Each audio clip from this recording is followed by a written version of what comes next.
Huwag mong kainggitan at kainsecurean ang mga taong mas maganda pa sa'yo dahil mayroon ka naman sariling pagkakakiladlan. Ako po ang inyong lingkod, tagapanood TV. Isang masagana at masayang araw po sa ating lahat. Welcome back po dito sa ating YouTube channel at Facebook page. Muli ko po yung iniimbitahan, lalong-lalo na po sa mga bagong napadaan lang dito sa ating channel na huwag po sanang kalimutan na mag-subscribe. Hit nyo na rin po notification bell para lagi po kayong updated sa mga bago pang video na ating ilalabas. Share, like, and comment din po kayo mga tagapanood. Atin yung babasahin at pupusuan. So simulan na po natin ang ating reaction video sa araw na to mga tagapanood. Let's do this! Welcome back sa aking channel. Catherine Bernardo insecure nga ba kay Liza Soberano kaya in-unfollow niya ito sa kanyang Instagram account? Gaano ito katotoo? Panoorin at pakinggan ang buong detalye.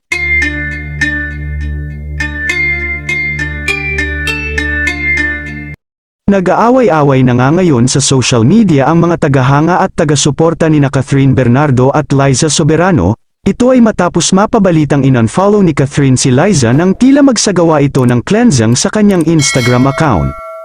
Hindi lang si Liza ang napansin ng mga netizen na in-unfollow ni Kath kundi maging si Star Magic artist Jillian Vicencio at Julia Barreto. Bukod dito, in-unfollow na rin ni Kath ang ex-boyfriend at katambal na si Daniel Padilla, halos isang buwan at mahigit matapos ang kumpirmasyon ng kanilang hiwalayan. Palaisipan sa mga netizens kung may issue ba sina Catherine at Liza gayon din kay Julia dahilan para i-unfollow sila. Kaya naman tila nagtatalo-talo ngayon ang mga tagahanga ng dalawang big stars sa X na dating Twitter. May mga nagsasabing nauna naman daw mag-unfollow si Liza kay Kath, sa kasagsagan noon ng pagsasabi nitong sa kanila ni Enrique Hill unang inoffer ang successful movie na Hello Love Goodbye na kinailangan nilang bitiwan dahil naghahanda si Liza sa Darna noon. Marami naman ang nagsasabi na baka nai-insecure lang daw si Catherine kay Liza dahil mas maganda ito sa kanya at dahil sa isyong movie na napunta sa kanila ni Daniel Padilla. Pero may lumabas din na balita na parang bitter daw si Liza dahil sa hindi inaasahang tagumpay ng pelikula na napunta nga sa Kathniel. Subalit ang huling desisyon ay ipinareha si Catherine kay Asia's multimedia star at kapuso star Alden Richards. Ito ngayon ang may hawak ng titulo bilang highest-grossing Filipino movie of all time matapos kumita ng mahigit 800 na milyong piso sa takilya noong 2019. Matatandaan naman noon na lumabas ang balita na ayaw makipagkaibigan ni Catherine Bernardo kay Julia Barreto kaya hindi ito umattend sa kasal ng kanilang kaibigan noon. Marami din ang nagsasabi na insecure si Catherine sa beauty ni Julia Barreto, pero ganun pa man hindi naman napabalitang masama ang loob nila sa isa't isa. Samantala, ito naman ang mga naging komento ng mga netizens patungkol sa pag-unfollow ni Catherine kay Liza.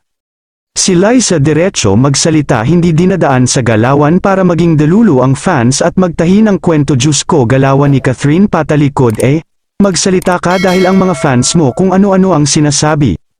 Knowing my girl Liza Soberano, she's brave enough to defy everything that pesters her so I'm pretty sure she'll debunk anything that will ever be an issue regarding this petty thing. Di naman close friends si Liza and Kath ever since. Don't see why people are hating on Liza Beck of this pwedeng this year. Gusto lang ni Kath na mga taong close niya talaga yung fino-follow niya. Pwedeng yun muna. Super OA lang nung involved agad si Liza sa breakup. Kayo mga ka-showbiz anong masasabi nyo sa ating showbiz topic ngayon? Kung may opinion kayo ay magkomento lang kayo sa aking comment section. At syempre kung bago pa lang kayo sa aking channel ay mag-subscribe na kayo para lagi kayong updated sa mga showbiz trends na ina-upload ko. Maraming salamat po. Ay naku mga tagapanood, alam naman po talaga natin sa showbiz kapag konting kibot lang yan, kapag konting may nakita lang silang diferensya dyan, na unfollow man yan, unfriend man yan, talagang lalaki at lalaki po ang issue na yan mga tagapanood. Hindi po natin alam mga tagapanood kung totoo bang insecure po sa beauty ni Liza Soberano si Catherine Bernardo. Kasi masasabi ko lang po dyan mga tagapanood, bakit naman po sa may insecure? Maganda rin naman po si Catherine Bernardo. Oo nga po, marami nagsasabing sak lang siya. Pero wala, given naman po yun mga tagapanood. Dati naman po yun Pero sa kagandahan po, hindi naman po nagpapatalo si Catherine Bernardo. Wala po siyang lahing foreigner. Pure Filipina beauty lang po meron si Catherine Bernardo. Hindi pa katulad ni Liza Soberano na parang may lahi po ata silang American blood o foreign blood, mga ganun po ata mga tagapanood. Pero siyempre maganda rin po siya. Si Julia Barreto, maganda rin po. May kanya-kanya sila katangian ng kagandahan, mga tagapanood. Kaya nga lang po, sa dami po ng mga nag-idolize sa kanila, kanya-kanya po sila dyan, mga tagapanood. Kaya po yung iba dyan, nag-aaway-aaway na. Di po ba?